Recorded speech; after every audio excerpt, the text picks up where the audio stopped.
بسم الله الرحمن الرحيم الحمد لله رب العالمين والصلاة والسلام على سيدنا محمد النبي الأمين وعلى آله وصحبه الغر الميامين رب اشرح لي صدري ويسر لي أمري واحلل عقدة من لساني يفقه قولي اللهم لا علم لنا إلا ما علمتنا إنك أنت العليم الحكيم. Mes très chers frères, mes très chères sœurs, salam alaikum wa rahmatullahi wa barakatuh. J'espère que vous allez bien, ainsi que vos familles et vos proches. Aujourd'hui, nous allons traiter du sujet du bilan de mon ramadan. Nous allons parler d'abord de l'importance de faire le bilan pendant ce mois béni. Nous allons le faire bien sûr aujourd'hui, le 25e jour du ramadan, mais il est important de le faire normalement tous les jours. Nous parlerons après de quel bilan faut-il faire, un bilan qualitatif, un bilan quantitatif, un bilan comptable, un bilan qui s'intéresse au fond de la chose. Après, nous allons nous soumettre à l'examen de 5 textes, des hadiths et des versets du Coran pour savoir si notre bilan est positif et où on en est avec notre jeûne du mois de Ramadan. Allah Azza wa Jal dit dans le Coran à propos du mois de Ramadan, Ayyam ma'doudat. Il qualifie le Ramadan de jours comptés. Ceci pour nous dire 2 choses. La première, c'est que le mois de Ramadan est facile à faire. Il est à la portée de tout le monde.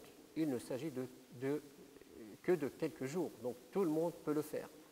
Mais de l'autre côté, Allah Azza wa Jal nous met en garde pour nous dire, faites attention, ce sont des jours comptés qui risquent de passer très vite et qui risquent de vous filer entre les mains. Et à la fin du mois, vous allez vous retrouver à vous mordre les doigts parce que vous aurez raté certaines choses qui étaient à votre portée et qui pourraient vous sauver le jour du jugement dernier. Ce mois de Ramadan, on peut dire que c'est une course vers Allah Azza wa Jal. C'est un examen que subissent les croyants.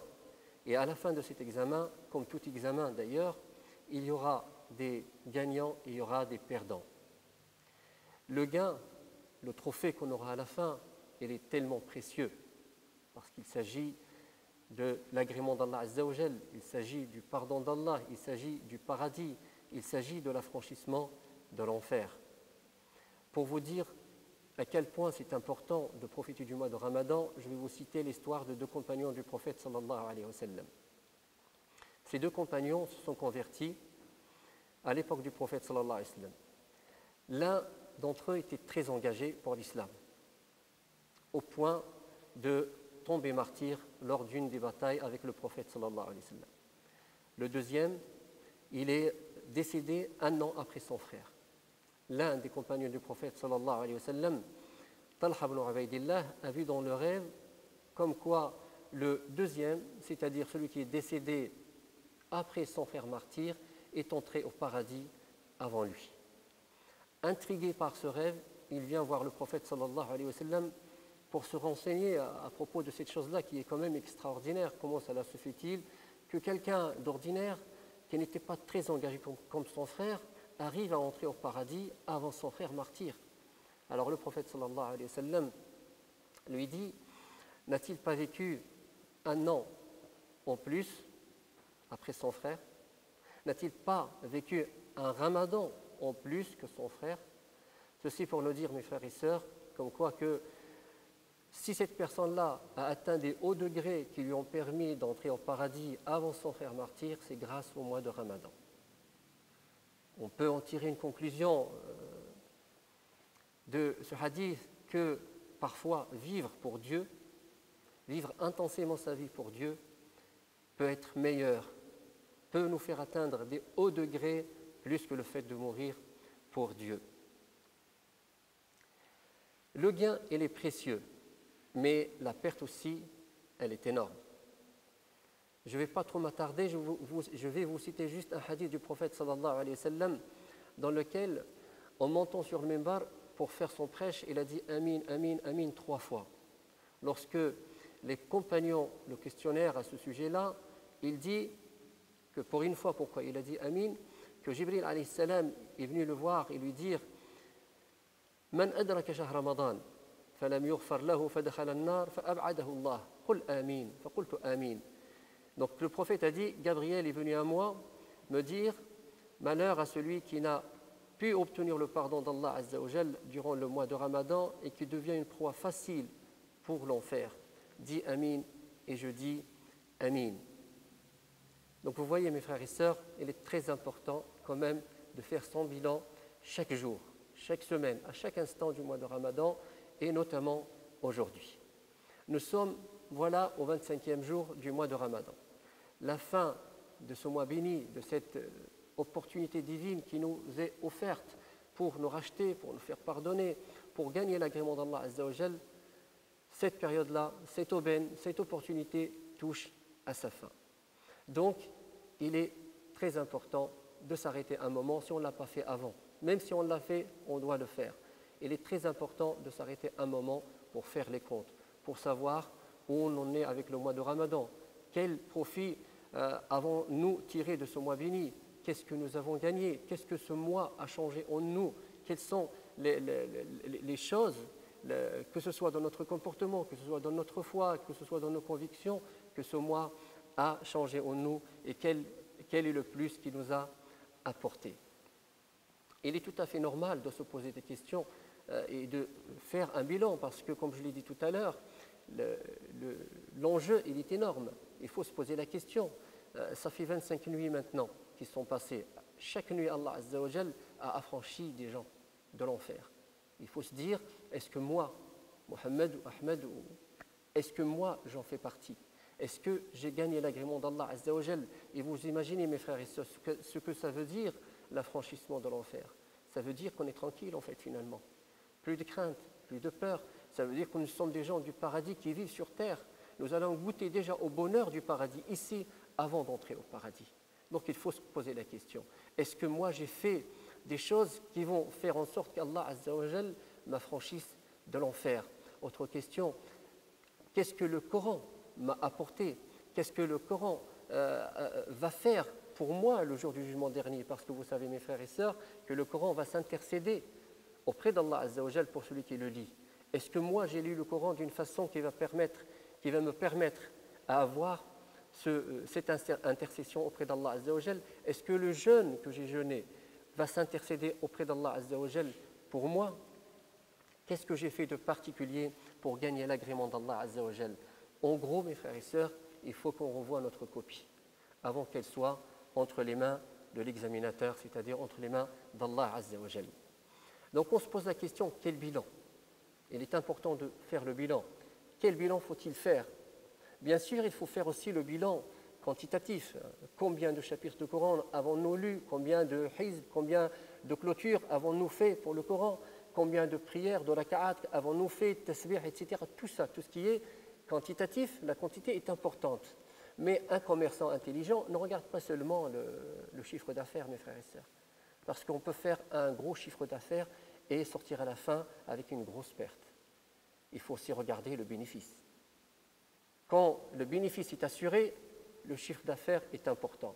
Mais quand le bénéfice n'est pas assuré, il faut faire très attention. Donc on va faire les deux. Combien a-t-on fait de bonnes choses, d'adoration, de choses qui nous rapprochent d'Allah Azza wa Jal, mais quelle est la qualité qui nous permettra justement de gagner l'agrément d'Allah Azza wa Jal et son pardon? Est-ce que, l'une des questions à se poser, est-ce que ce mois de Ramadan a eu un impact positif sur moi, sur ma spiritualité, sur mon comportement? Qu'est-ce qu'il a changé en moi? Le mois de Ramadan est un mois de changement.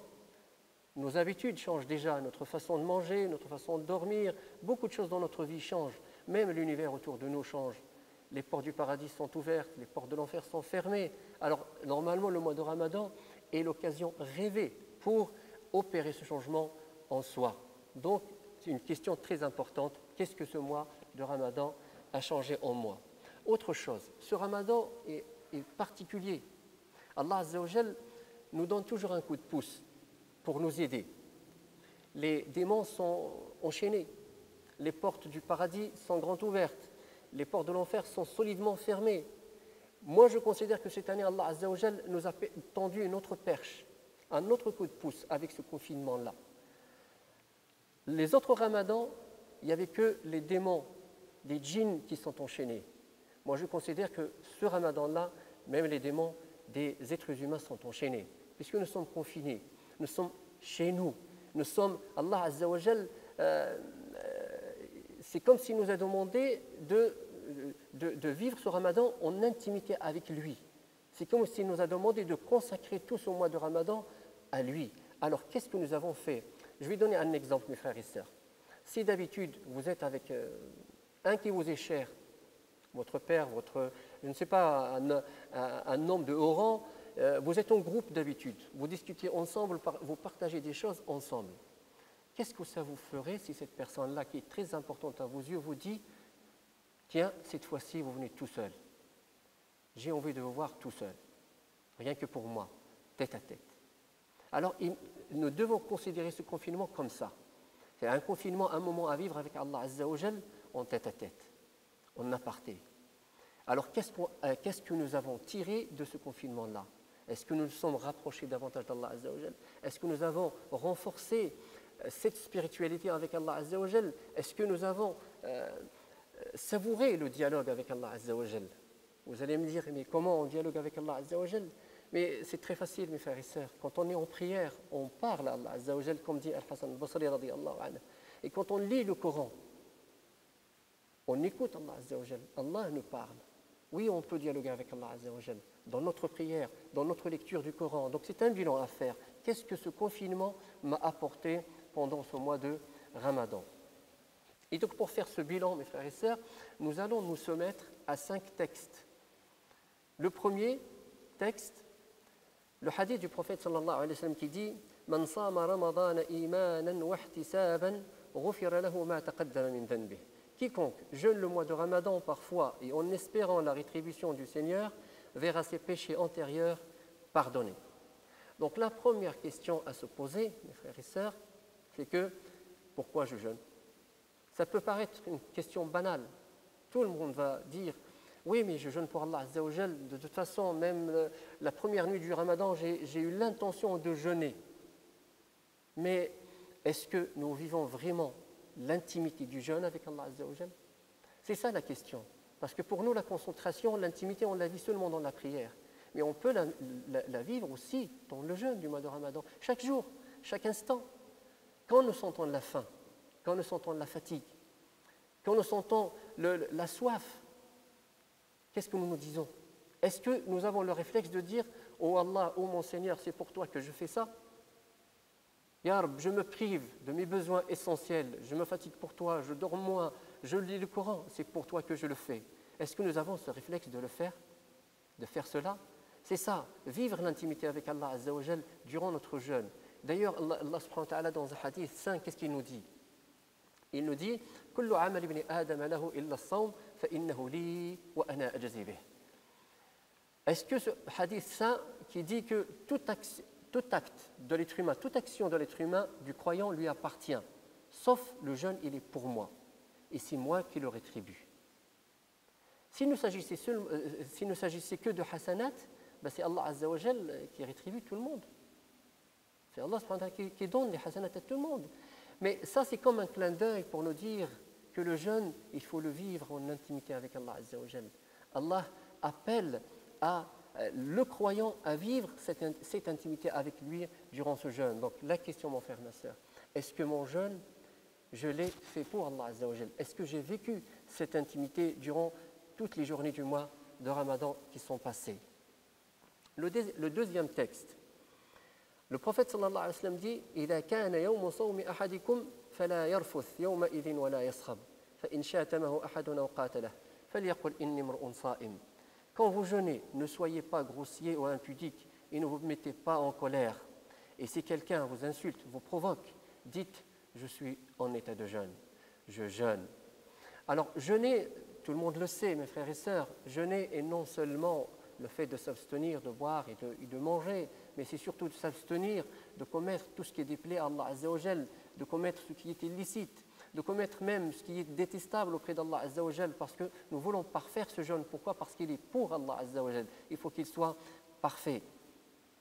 Donc, il faut préserver tous ses sens de ce qui déplaît à Allah Azza wa Jal, préserver nos mains, nos yeux, nos oreilles, nos pieds, tous nos sens de ce qui déplaît à Allah Azza wa Jal. Et pour ceux qui veulent atteindre au degré, pour l'élite l'élite de l'élite, ils essaient d'éviter tout ce qui déplaît à Allah Azza wa Jal par leur cœur. C'est-à-dire éviter tout ce qui est détestable, tout ce qui est haram, comme action de cœur, comme la haine, comme la rancune, comme l'orgueil, comme l'envie, la jalousie, etc. Inni mru'un sa'im. Je suis en état de jeûne n'est pas seulement une façon de répondre à une provocation, à une insulte, mais c'est une façon d'être que nous apprend le jeûne. C'est une façon d'être individuelle et collective. C'est-à-dire que le musulman, le croyant et, je dis, la communauté aussi, ne doit pas être intempestive dans ses réactions. Elle ne doit pas s'emporter facilement. Elle doit agir avec sagesse, avec réflexion, avec minutie. C'est ça ce que nous apprend le jeûne. Donc, est-ce que ce jeûne-là m'a appris à être plus fort que moi, à me maîtriser, à maîtriser mes désirs, à maîtriser mes sentiments, à maîtriser mes passions? Est-ce qu'il m'a appris à agir avec patience, avec indulgence? Ça, c'est l'une des finalités du jeûne.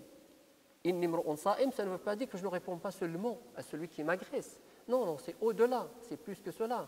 Il faut apprendre à se maîtriser et à gagner en fait cette bataille éternelle entre le physique, le matériel et l'esprit. Normalement, l'esprit doit prendre ses droits pendant le mois de Ramadan. Il doit reprendre ses droits, il doit être au-dessus, il doit maîtriser le nafs, il doit maîtriser tout ce qui est matériel. Donc, le bilan, mes frères et sœurs, à propos de ce hadith, est-ce que moi, à la fin, quasiment à la fin du Ramadan, je me retrouve plus fort par rapport à moi-même, par rapport à mon nafs, ou pas? Le troisième texte, mes frères et sœurs, c'est le hadith du prophète sallallahu alayhi wa sallam qui dit « Man qama Ramadan imanan wa ihtisaban, ghufira lahu ma taqaddama min dhanbih » Quiconque veille les nuits du Ramadan parfois et en espérant la rétribution d'Allah Azza wa Jal verra tous ses péchés antérieurs pardonnés. Alors, comme je l'ai dit tout à l'heure, il est important bien sûr de faire le maximum de raka'at. Chaque prosternation qu'on fait pour Allah Azza wa Jal risque de nous sauver de l'enfer. Mais la question la plus importante est comment ai-je prié pendant ce mois de Ramadan, pendant ces 25 nuits? Comment ai-je fait Qiyam al-Layl? Est-ce que, en m'inclinant, je sens la grandeur d'Allah Azza wa Jal, sa puissance? Est-ce qu'en me prosternant, je sens la miséricorde d'Allah Azza wa Jal, sa clémence me couvrir? Je sens mon humilité, ma petitesse face à Allah Azza wa Jal. Est-ce que je sens cet amour d'Allah Azza wa Jal m'envahir pendant mes prières? Est-ce que je sens cette miséricorde infinie d'Allah subhanahu wa ta'ala? Une question très importante, mes frères et sœurs. Pendant 25 nuits, nous avons prié. Les prières surérogatoires, bien sûr, et les prières obligatoires. Mais là, on s'intéresse plus à notre qiyam al-layl, parce que le hadith parle de qiyam al-layl, man qama ramadana imanan wa ihtisaban. Est-ce qu'il nous est arrivé une fois de pleurer par crainte d'Allah Azza wa Jal? C'est ce que je parle, le qualitatif, le fond.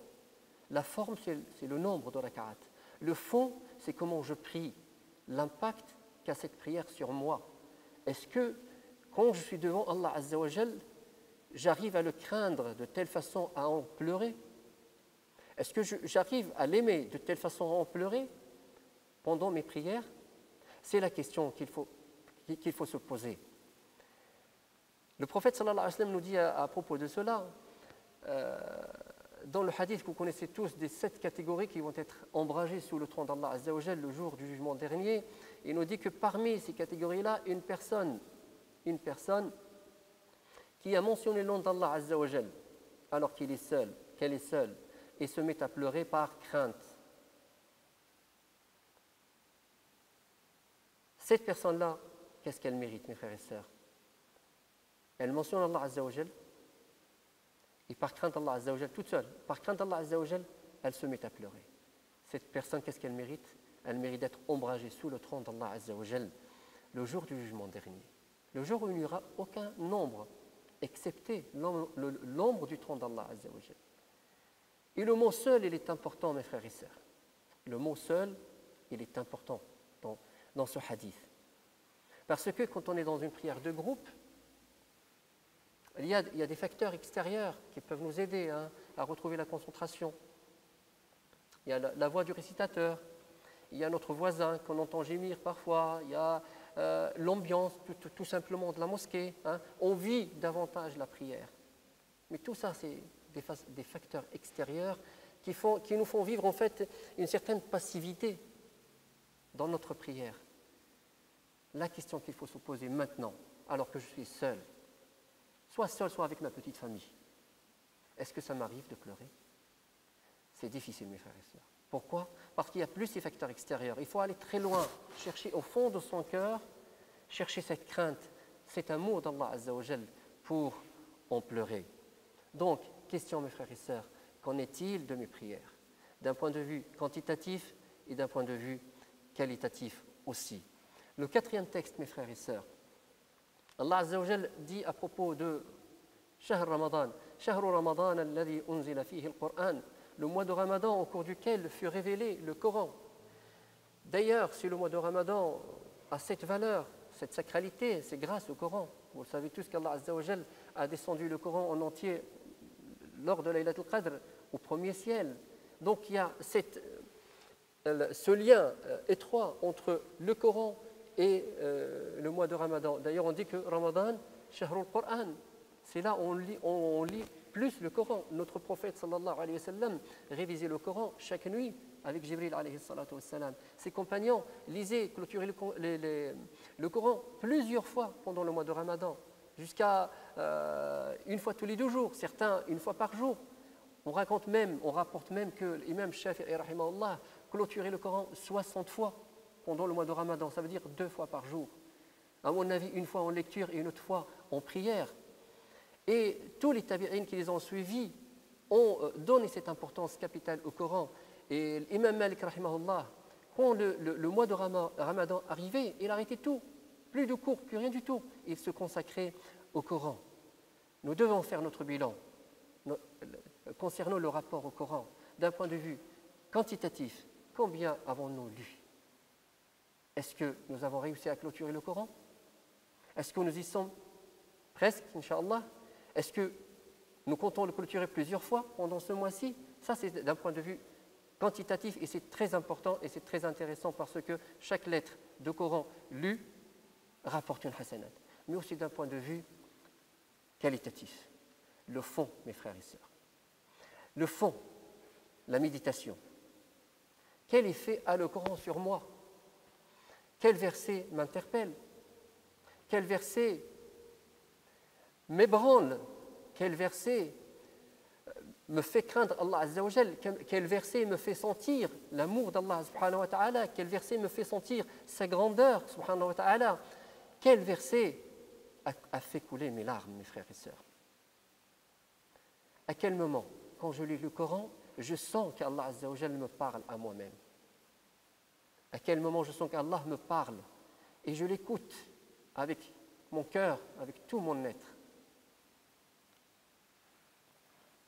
Quel effet, mes frères et sœurs, me fait un verset qui parle d'Allah subhanahu wa ta'ala, de sa grandeur, de sa générosité, de son infinie miséricorde? Quel effet me fait un verset qui me parle de l'enfer, du paradis, du châtiment, du jour du jugement dernier? Tout ça, c'est des questions à se poser, des questions de fond.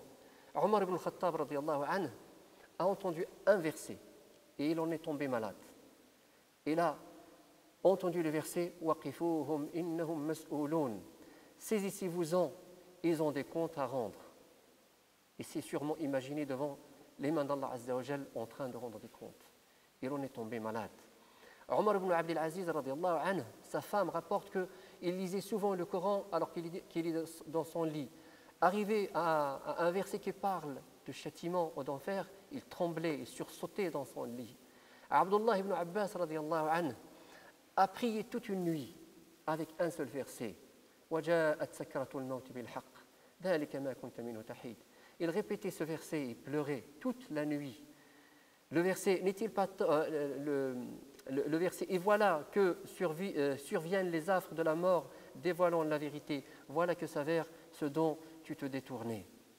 Al-Fudayl, l'un des grands savants et ascètes de l'islam, a entendu un verset qui a bouleversé sa vie, qui a complètement changé sa vie.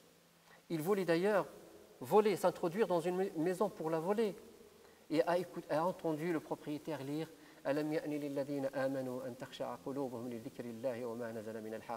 N'est-il pas temps pour ceux qui croient d'ouvrir leur cœur au rappel de Dieu et à la vérité qu'il a révélée? Tout de suite, il a dit, il est temps, mon Seigneur, il est temps, mon Seigneur, il est temps, mon Seigneur. Il s'est arrêté, pas seulement de voler cette maison-là, mais il a complètement changé de vie. Il est passé d'un brigand à un grand savant de l'islam, Al-Fudayl, radiyallahu anhu, et à un grand ascète de l'islam. Donc la question qu'il faut se poser, mes frères et sœurs, qu'est-ce que le Coran change en nous? Le minimum, au moins temporairement, lorsque l'on lit. Je ne parle pas du fait que le Coran va chambouler notre vie comme Al-Fudayl. Ça arrive, mais au moins, momentanément, temporairement. Quel effet nous fait le Coran? Le cinquième texte, mes frères et sœurs, auquel nous allons nous soumettre, à son examen, c'est le verset bien connu Ya ayyuhalladhina amanu kutiba alaykumus siyamu kama kutiba ala alladhina min qablikum la'allakum tattaqun. Ô vous qui croyez, le jeûne vous est prescrit comme il a été prescrit à ceux qui vous ont précédés. Peut-être craindrez-vous Dieu.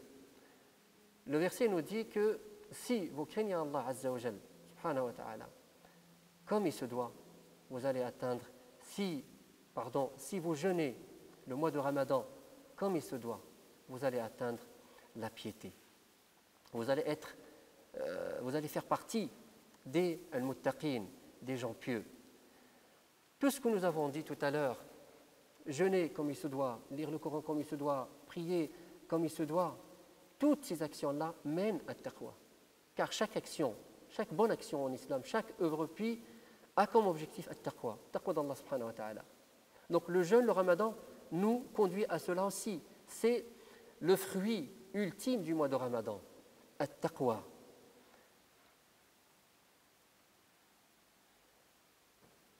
Mais j'aimerais s'arrêter un tout petit moment à la signification de at-taqwa. Qu'est-ce que ça veut dire at-taqwa? Vous en avez sûrement entendu des significations, mais je vais vous dire celle de Ubay ibn Ka'b radiyallahu anhu, parce que je trouve qu'elle est intéressante dans le contexte du mois de Ramadan. Omar ibn Khattab radiyallahu anhu a dit à Ubay ibn Ka'b radiyallahu anhu, définis-moi at-taqwa. Qu'est-ce que at-taqwa? Ubay ibn Ka'b radiyallahu anhu lui répond par une question. Il dit Ya Amir al-Mu'minin, est-ce que tu as traversé un chemin parsemé d'épines? Omar radiyallahu anhu répondit oui. Il lui dit, Ubay lui répondit, qu'as-tu fait alors? Omar ibn Khattab radiyallahu anhu lui dit, j'ai fait attention. J'étais très vigilant pour ne pas être touché par les épines. J'ai fait de mon mieux. Alors Ubay ibn Ka'b radiyallahu anhu lui dit, c'est cela at-taqwa. C'est cela at-taqwa. En fait, at-taqwa, c'est ce sentiment que nous avons dans notre cœur qui fait naître dans notre cœur cette vigilance, cette crainte des péchés, qui nous aide à éviter les épines de la vie, parce que notre chemin de la vie, mes frères et sœurs, qui nous emmène vers Allah Azza wa Jal, est parsemé d'épines qui risquent d'abîmer notre foi, qui risquent d'abîmer notre relation à Allah Azza wa Jal. Et Dieu sait qu'il y en a tellement. Nos désirs, nos passions, les tentations, la rancune, l'orgueil, la vanité, tout cela et tant d'autres péchés qui sont des épines, des grosses épines qui risquent de nous nuire. Donc le mois de Ramadan nous apprend justement à éveiller notre cœur. Le mois de Ramadan réveille notre cœur. Il l'éveille, il nous apprend, il développe chez nous une sensibilité, une vigilance à l'encontre des péchés de ces épines. Il développe ce que l'on appelle al-muraqabah. Muraqabah, c'est-à-dire le fait de sentir qu'Allah Azza wa Jal est avec nous. Wa huwa ma'akum aynama kuntum. Et il est avec vous où que vous soyez. Quand on s'abstient de manger alors que nous avons le droit, que c'est halal, parce qu'on sent la présence d'Allah Azza wa Jal. C'est ça ce que nous apprend le ramadan. Lorsque le prophète sallallahu alayhi wa sallam nous dit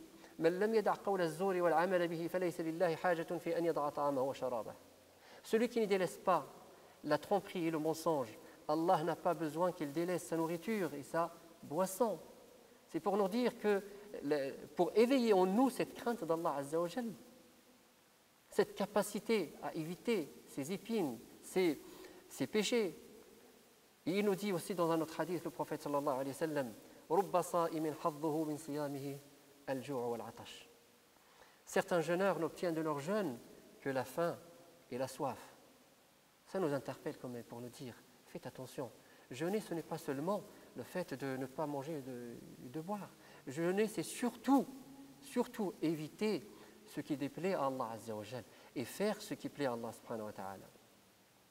Donc le mois de Ramadan, le jeûne du Ramadan, toutes les actions qu'on fait pendant le Ramadan, la prière, la lecture du Coran, éveillent notre cœur et développent dans notre cœur at-taqwa. Parce que le prophète sallallahu alayhi wa sallam a dit at-taqwa hahuna, at-taqwa hahuna, at-taqwa hahuna. La piété est ici. On montre son cœur de son doigt. La piété est dans le cœur. Les actes ne sont qu'une manifestation de la piété. Quand on l'a, bien sûr. Ça peut être aussi, les actes peuvent être une manifestation, voilà, de l'ostentation. Donc, taqwa, l'essentiel de taqwa, c'est un sentiment qu'on trouve dans notre cœur, ici à l'intérieur.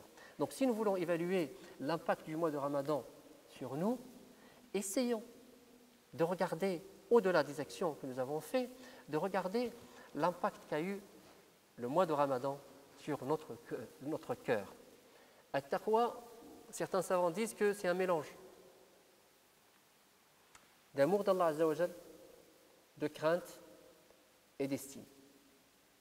Donc si je veux faire le bilan, est-ce que j'ai cueilli le fruit sublime, le fruit ultime du mois de Ramadan qui est Taqwa? Il faut que je regarde ces trois choses-là dans mon cœur. Est-ce que par rapport au début du Ramadan, j'aime davantage Allah Azza wa Jal? Est-ce que par rapport au début du Ramadan, je crains davantage Allah Azza wa Jal? Est-ce que par rapport au début du Ramadan, j'estime davantage Allah Azza wa Jal?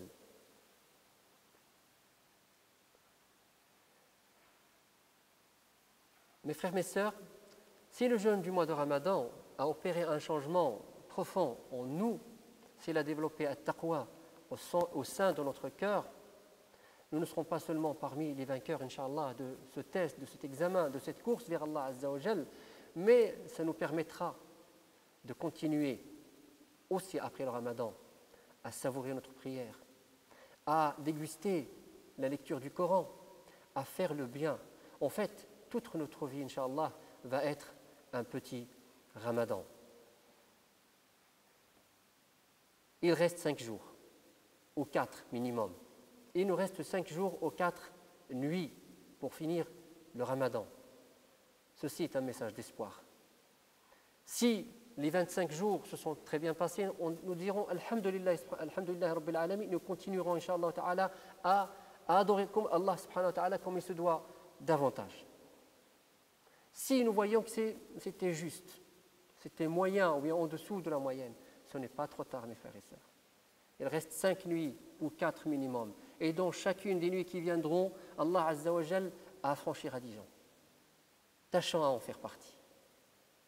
Faisons de notre mieux pour que nous soyons élus pour être affranchis de l'enfer. Il nous reste Laylatul Qadr, peut-être, c'est la nuit du 27 ou la nuit du 29.